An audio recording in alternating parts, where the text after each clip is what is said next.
Hi everyone, welcome to Next Gen Data Skills.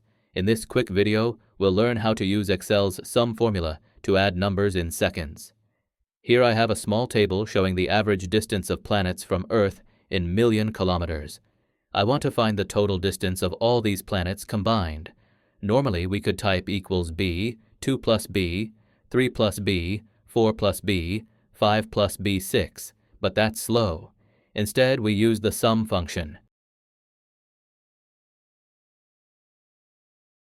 The syntax is equals sum, open parenthesis range, close parenthesis. Our range is B2 to B6. Let's type equal sign, sum, open bracket. Select cells B2 through B6. Close the bracket and press Enter. That's it. Excel instantly adds all numbers in that range. You can also click the Auto Sum button on the Home tab to do the same in one click. If you found this helpful, like, subscribe, and check my playlist for more quick Excel formulas.